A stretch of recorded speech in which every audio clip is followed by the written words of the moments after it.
Igreja Presbiteriana de Porto Alegre, em maio, o mês da família, promoveu um workshop aos seus membros com o tema Adoração no Lar. As palestras foram organizadas com base no livro de mesmo nome, de Joel Bick. O propósito foi despertar a igreja para a necessidade do culto doméstico, não apenas para com as crianças, mas para diversas famílias em diferentes contextos e com diversas idades. Esse workshop é agora disponibilizado aqui no YouTube da IPPA, para que a sua vida possa ser impactada com esse estudo e despertada para a promoção do culto doméstico. Aproveite o curso a seguir disponibilizado para você e para a sua família. Qualquer dúvida, mande-nos um e-mail para equipederedes001@gmail.com. Que Deus abençoe. Bom dia, igreja. Graça e paz. Em primeiro lugar, eu quero elogiar as irmãs que tiveram essa iniciativa, né? Os irmãos que tiveram essa iniciativa de trabalhar um tema como esse, porque realmente, queridos, é um tema muito importante. E muito importante mesmo. E quem está já pondo em prática, como a Tainá mesmo falou aqui, a gente percebe o quanto isso é importante, o quanto isso faz diferença na nossa vida. Então eu quero ler um texto de Deuteronômio também, que é lá no capítulo 11, são só apenas 2 versículos, versículos de 18 a 21. Ponde, pois, essas minhas palavras no vosso coração e na vossa alma, atai-as por sinal na vossa mão, para que estejam por frontal entre os olhos, ensinai-as a vossos filhos, falando delas, assentados em vossa casa, e andando pelo caminho, e deitando-vos e levantando-vos. Escrevei-as nos umbrais da vossa casa e nas vossas portas, para que se multipliquem os vossos dias, e os dias de vossos filhos na terra que o Senhor, sob juramento, prometeu dar a vossos pais, e sejam tão numerosos como os dias do céu acima da terra.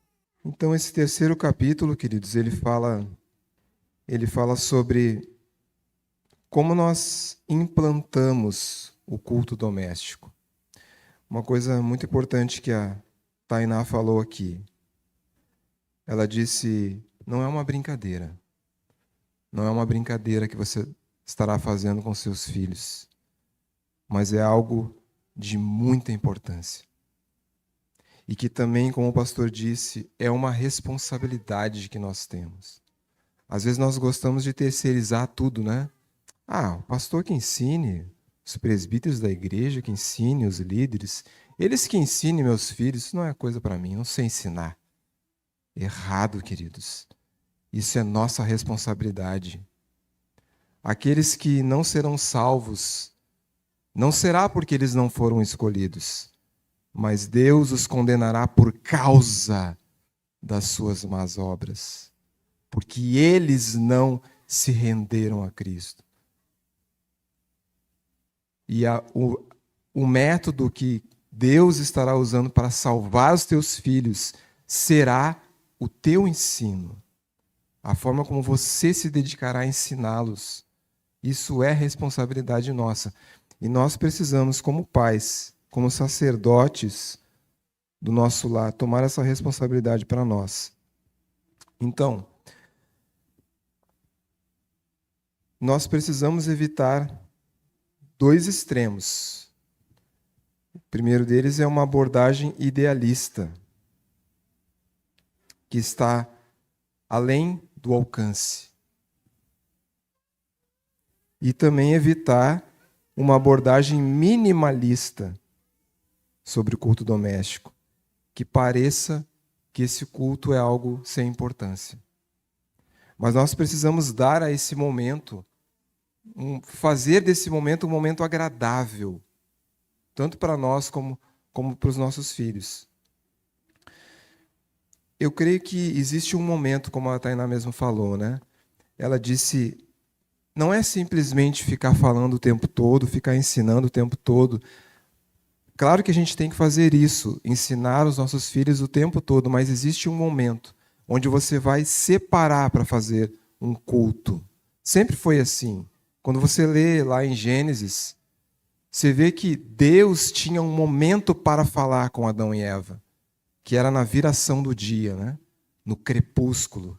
Há um momento que Deus escolheu. E eu creio, queridos, que não é à toa que muitos dizem que este momento do dia parece ser o momento mais bonito do dia, onde a luz ela cai, a luz do sol, mas fica um pouquinho claro e as luzes se acendem, né? As luzes da noite, né? Os postes, e dá um contraste interessante. Deus escolheu esse momento por que será? Eu creio que existe algo nesse momento que torna esse momento um momento especial para isso. Mas nós vamos falar também sobre amanhã, né? Amanhã também é um momento. Eu creio que nesses dois momentos, a viração do dia, o fim do dia e o momento que nós acordamos, é o momento que nós estamos mais sensíveis. Creio que parar ao meio-dia para fazer um culto doméstico, não sei o que vocês pensam, mas no meu modo de ver parece um momento mais atribulado. Mas pela manhã e pela noite parece ser um momento tão propício para isso. Claro que às vezes é difícil fazer nos dois momentos, né? Mas pelo menos um momento você precisa escolher para fazer isso, para fazer o seu culto doméstico. Então Josué, ele diz ali muito enfaticamente, né? Lá no finalzinho do livro dele, ele diz: eu e a minha casa serviremos ao Senhor.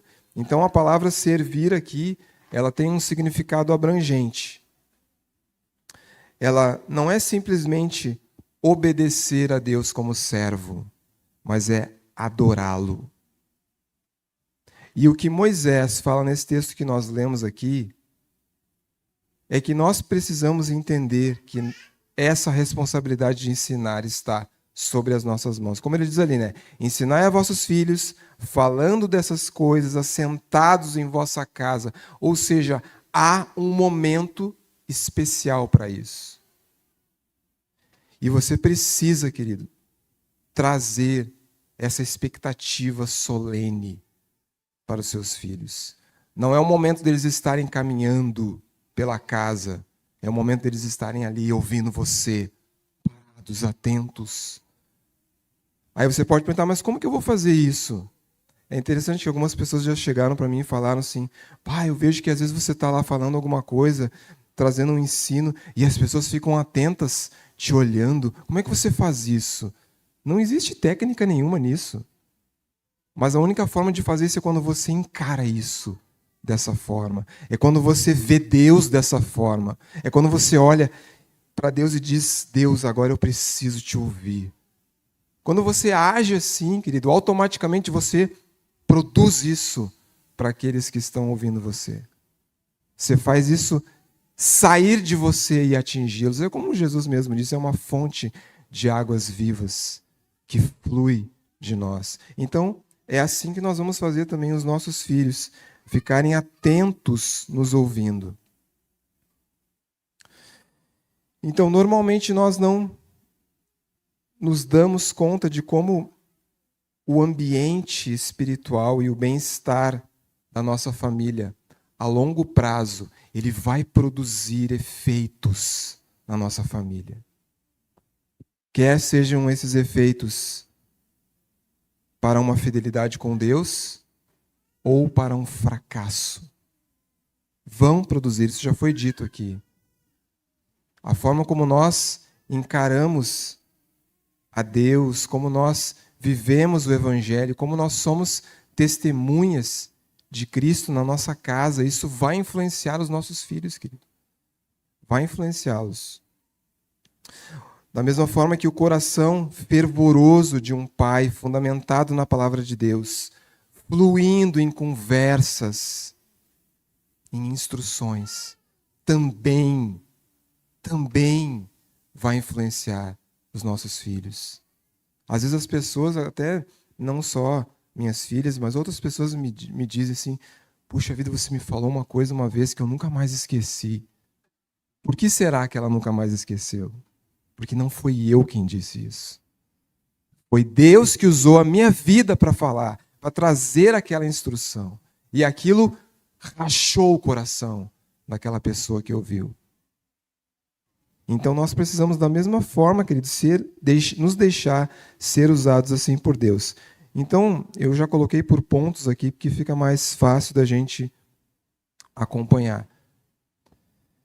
O primeiro ponto, então, é prepare-se para o culto doméstico. Existe uma preparação. Que preparação é essa? Você vai ler um texto.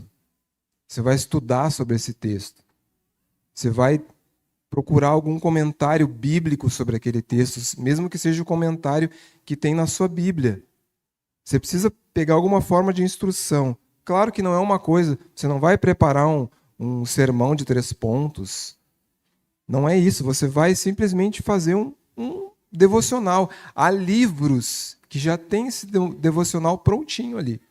É só ler, só dar uma lidinha e depois aplicá-lo.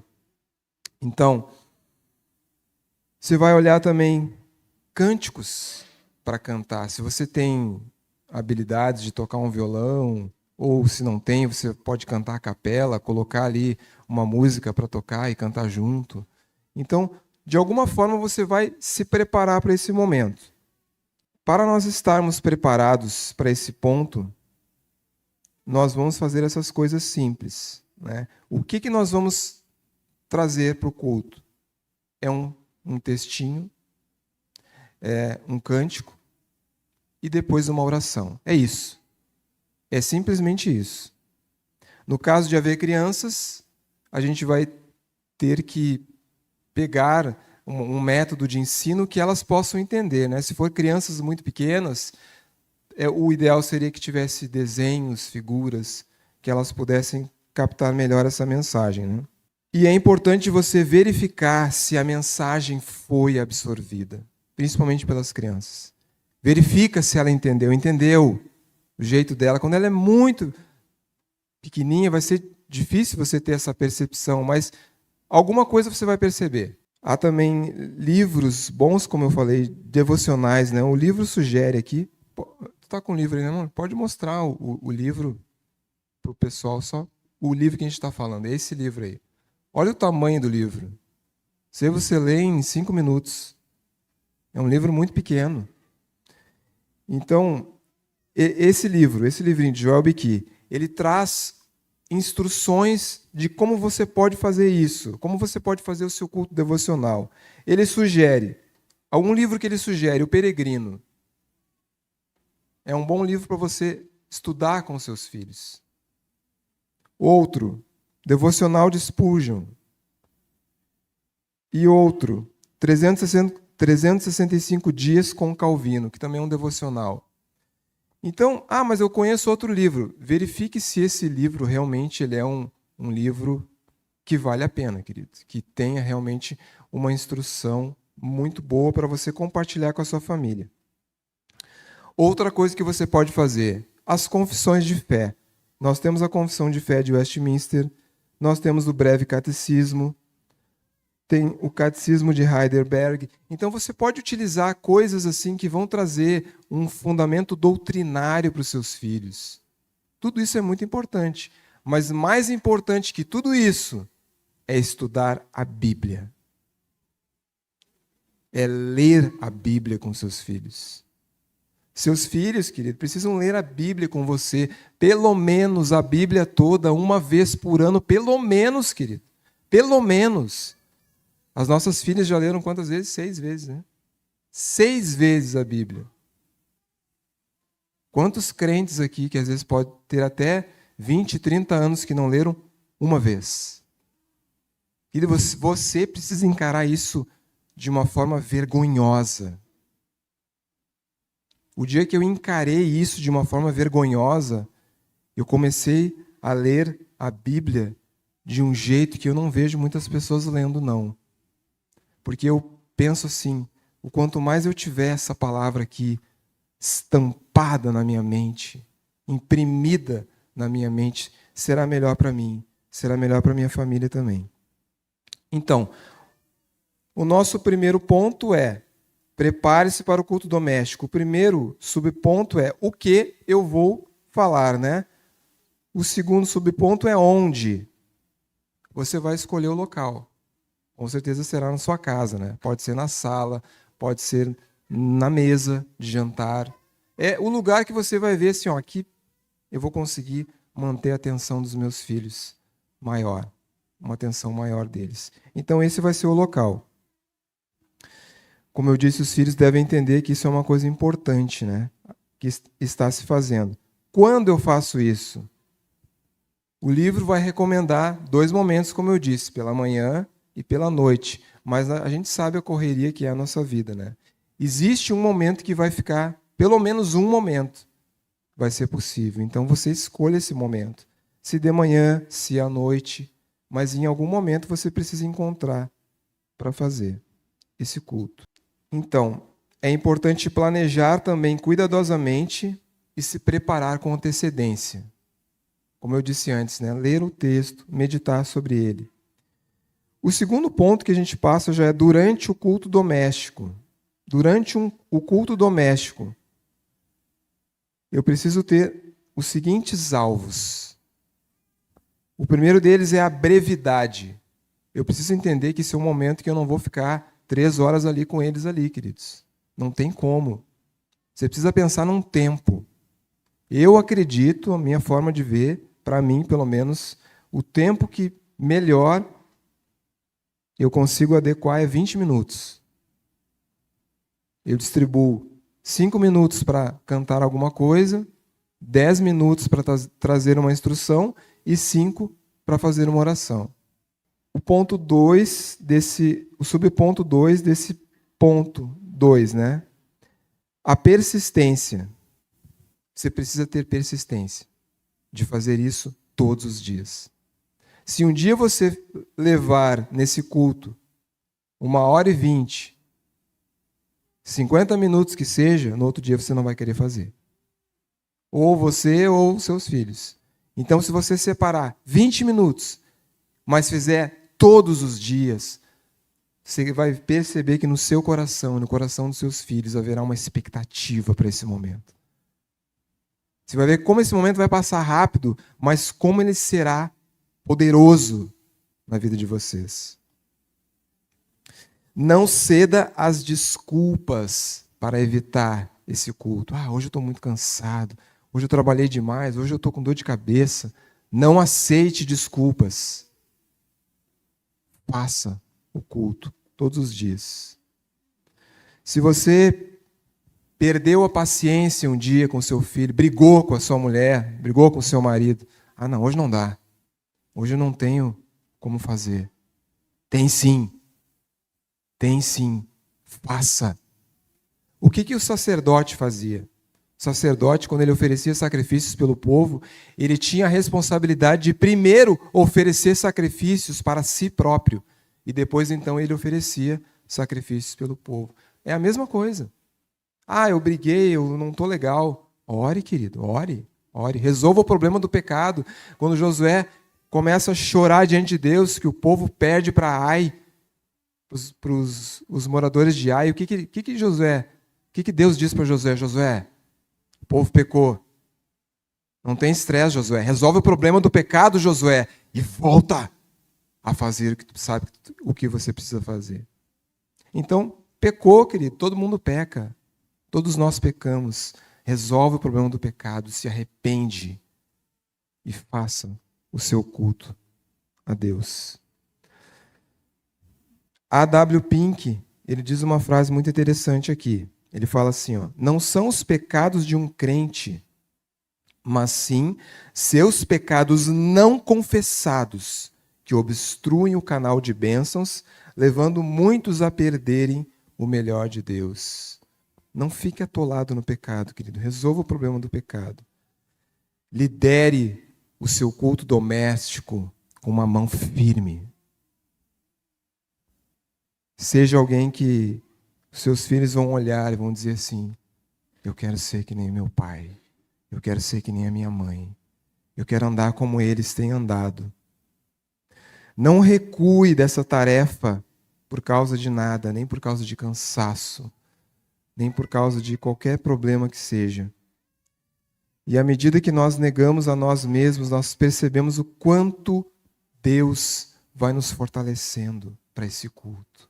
Porque Deus sabe que isso é importante. E Ele percebe o quanto você também tem encarado que isso é importante e tem assumido essa responsabilidade. Então o que Deus faz?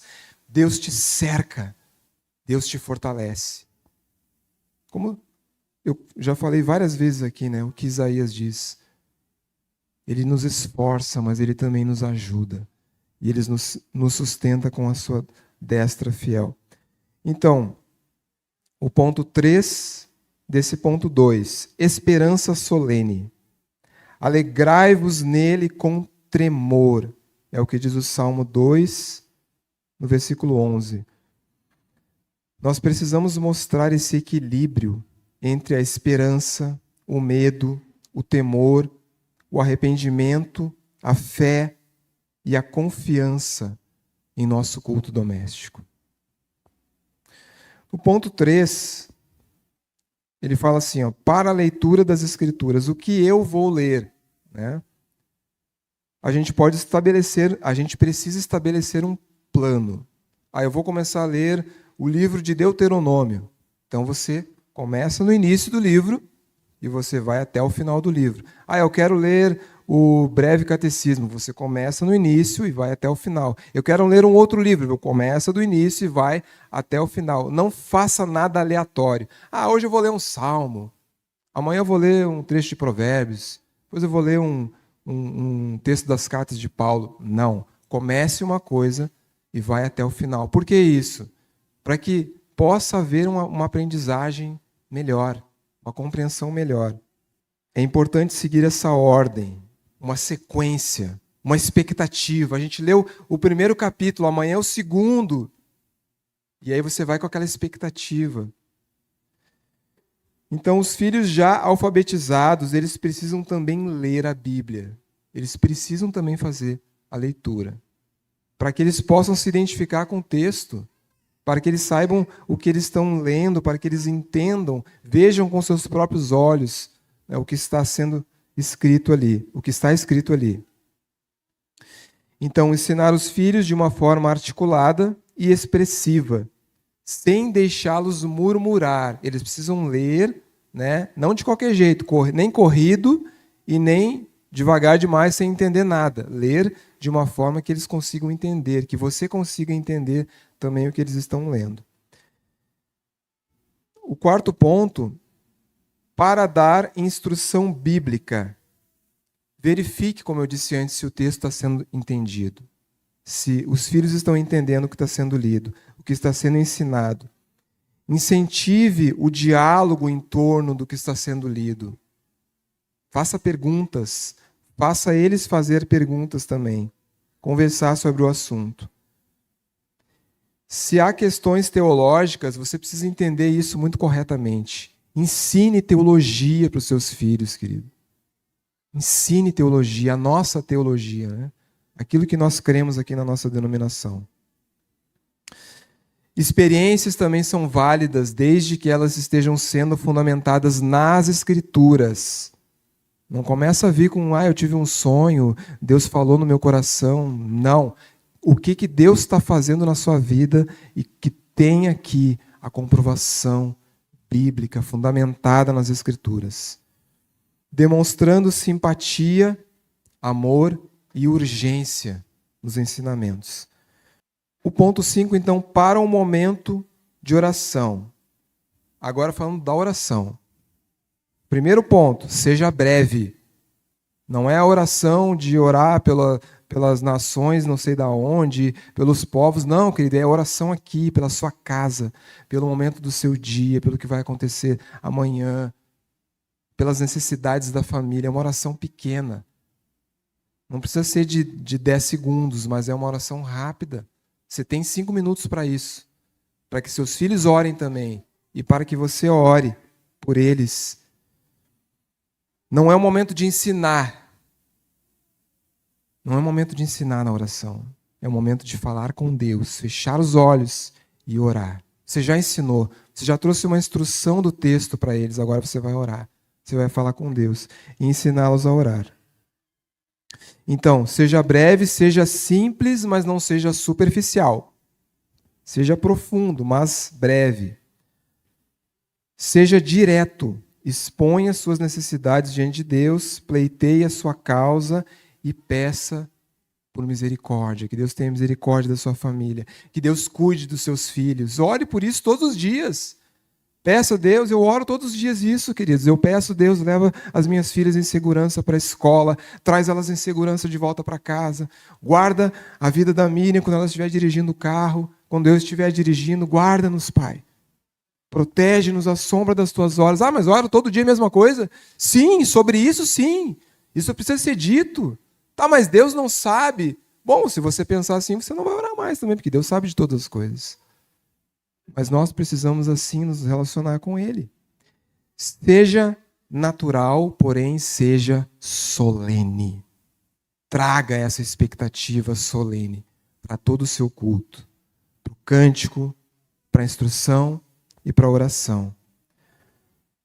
Fale de modo claro e reverente. Pode variar, você deve variar também na sua oração. Pode variar. Você tem que trazer uma variedade de oração, lembrando em destacar ingredientes na oração. O que você tem que ter nessa oração? Você tem que ter invocação, você tem que ter adoração, você tem que mostrar dependência de Deus, você tem que ter nessa oração confissão de pecados. Claro, não é pelos pecados que você cometeu desde que você se converteu, tá? É pecados que você vê na sua família que acontece. Viu que teve uma briguinha? Senhor, perdoa a dureza do nosso coração. Perdoa a forma como muitas vezes nós te desobedecemos com agressividade. Coisas assim que você vê na sua família. Petições, as necessidades, como eu falei, né? Peça que Deus conceda o bem espiritual, o bem temporal, aquilo que você precisa. Ore por bênçãos espirituais, ore pelas necessidades. Então, pensa nesse modelo. São 4 faces que a sua oração tem que ter: adoração, confissão, ações de graça, agradeça também, e a petição. Estou quase terminando, tá? Para um momento de cânticos, o que você vai fazer? Você vai, como eu disse antes, separar um cântico. Mas não é uma música que não é nem congregacional, o cantor lá, não vou nem citar aqui para não ser problema, né? Mas tem que ser um cântico que você cante na igreja, que exalte a Deus, que leve os seus filhos a adorá-lo naquele momento. Você deve escolher cânticos que tenham letras bíblicas ali expostas de preferência, salmos expostos no cântico. Se tiver crianças também, tem que ser música de criança que faça ela se identificar com aquele momento também. Canções que revelem o amor de Deus, que mostrem o sacrifício de Cristo por nós. Tem que ser esse tipo de canção. Cante de coração e consentimento, conforme afirma Colossenses 3:23. Tudo quanto fizerdes, fazei-o de todo o coração, como para o Senhor e não para homens. E após o culto doméstico, o que eu faço? Não preciso mais fazer nada, já fiz o culto doméstico, eu não quero nem saber de ler a Bíblia, nem saber de orar mais, está tudo certo, encerrou meu tempo de espiritualidade aqui. Não. O culto doméstico é para a sua família, mas depois você vai ter também o seu tempo com Deus, onde você vai fazer a sua oração, onde você vai orar, onde você vai buscar textos para ler, né? Isso continua do mesmo jeito, normal do mesmo jeito. Agora eu quero chamar minha digníssima esposa aqui, que ela tem... Então, eu vou falar bem rapidinho, só para dar experiência como é o nosso culto doméstico, além de todas as coisas que já foi dita aqui, né? Consiste, então, como ele disse, nessa leitura anual da Bíblia, que assim que as meninas tiveram condições de lerem, a gente dividiu, então, os capítulos por dia. Você sabe que você consegue ler a Bíblia com 3 capítulos por dia e 5 no domingo, ou 4 todos os dias. A gente optou por 4, que, então, cada um leria um capítulo por dia, no início bem demorado, porque para elas era bem demorado ler um capítulo, né? Às vezes a gente dividia aquele capítulo, cada um lia um versículo para que conseguisse num tempo razoável. E anteriormente era daquela forma de Bíblias ilustradas e tal, até que elas conseguiram ler com a gente. Então, esse já é o 6º ano que a gente faz consecutivamente, ler a Bíblia inteira juntos, né, todos os dias. Como esse horário é à noite, quando eu estou no trabalho, ele faz com ela, e eu leio a Bíblia sozinha, sozinha, e depois a gente compartilha. Aos poucos, então, nós fomos acrescentando outros pontos, porque a leitura ficou mais rápida, então nós poderíamos colocar devocionais, como Spurgeon, meditações diárias de L.B. Lenz. Também fazemos comentários e estudos de vídeos sobre assuntos atuais, com canais cristãos, como Fé e Tulipas, 2 Dedos de Teologia, e tudo aquilo que os jovens... o adolescente hoje ele tem um mundo aberto, né? Na internet, e tudo que está rolando no meio gospel. Então, volta e meia surge, vamos falar sobre o assunto tal. Está se falando sobre o livro tal. Tove é livro de Deus ou não é livro de Deus? Pode ler ou não pode? O assunto tal é de Deus ou não é de Deus? O tal do cara aí dando profecia, ele é ou não é de Deus? Então, surge o assunto naturalmente como uma dúvida. Buscamos, então, falar de assuntos atuais que tenham a ver com elas, com a vida delas, com a vivência delas na escola e todo o cotidiano. Temos que buscar sermos atualizados, ser atuais do que está acontecendo. Não adianta a gente achar que eu vou lá trazer uma historinha bem fora do contexto do que elas vivem e vai ser interessante para a vida delas. Não, precisa ser contextualizado com aquilo que elas têm enfrentado no seu dia a dia, né? Tem que lembrar também que os pais eles devem ter intimidade com os filhos. Então, não é só na hora do culto doméstico que precisa falar sobre a Bíblia. Tem que ser a todo momento, no jantar, na hora de dormir, em qualquer ponto deve ser falado e pregado sobre a palavra. Por exemplo, meu pai, ele tem uma mania que toda vez que eu erro, ele faz o sermão dele e fala de Deus dentro do sermão dele. Então, ele fala da Bíblia no sermão. Então, toda vez que eu vou pecar, eu lembro do que ele falou, do sermãozinho que ele deu e das coisas que ele disse na Bíblia. Brigar, né? Eu já sei que ele vai falar um monte de coisa depois. E tem que ser o tempo todo. Porque os pais eles devem ter intimidade com os filhos e falar a todo momento. Não só no culto doméstico, para ser algo ritualístico. Não deve ser só um ritual. Deve ser a todo momento falar sobre Deus e sobre as coisas cristãs, né? Teologia. É bem cansativo mesmo, né? Porque a gente está toda hora atento, né? Eu sei que tem pais com crianças pequenas e pensam assim, mas toda hora agora eu estou atento ao meu filho, mas vai melhorar, né? Eu já vi gente dizer assim, na tua fase já está bem tranquilo. Não, tudo que a gente faz, eles observam. E eles nos ensinam só com observar o olhinho deles, ou às vezes assim, aí tu... Perdão, vamos conversar sobre isso agora e vamos falar sobre essa questão, e aí você já tem que automaticamente vir ali com a palavra de Deus, porque as meninas, e eu acredito que todo adolescente assim, não é sim porque sim. Me prova. Onde que está escrito? Qual o texto bíblico? Qual o teólogo? Porque lá em casa é meio assim. Quem falou? Aí eu tenho que buscar a fundamentação, chega num ponto que... Sérgio! Quase sempre. E aí ele nos socorre. Amém. Então é isso, queridos.